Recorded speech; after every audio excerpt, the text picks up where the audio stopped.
ขาวและดอกไม้สีม่วงพร้อมที่จะบานต้อนรับเทศกาลกลับมาถึงอีกครั้ง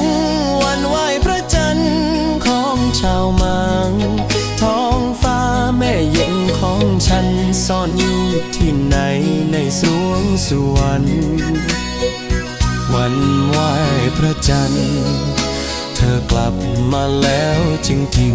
ๆหันหูฟังเสียงเพลงทุ่งนาได้ยินแต่บทเพลงรักโบราณ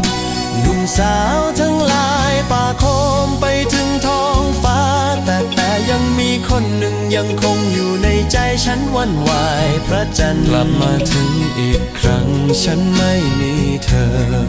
เศร้าใจจนไม่สนุกเหมือนคนอื่นแค่พาตัวเองมายืนกลางลานงานให้ทุกคนมองเป็นเธอแต่หัวใจยังเจ็บอยู่เล่งชาวมังทำไมกลับมา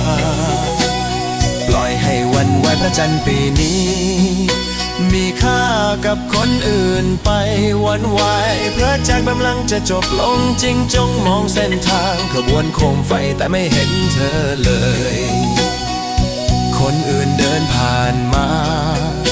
กลับกลายเป็นคนของเขาไม่เจอคนที่ฉันรักวันไหวพระจันทร์จะผ่านไปอีกปี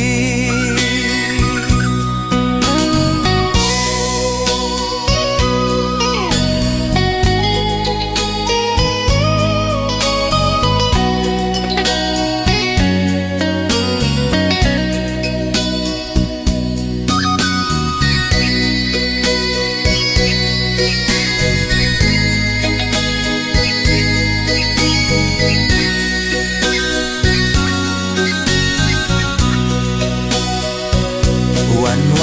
พระจันทร์กลับมาถึงอีกครั้งฉันไม่มีเธอ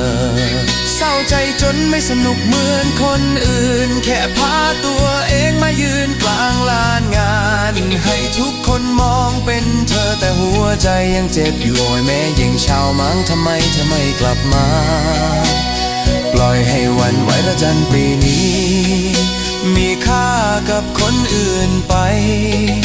สุดท้ายวันไหว้พระจันทร์ก็จบลงในวันนี้แต่ยังไม่เห็นเธอกลับมา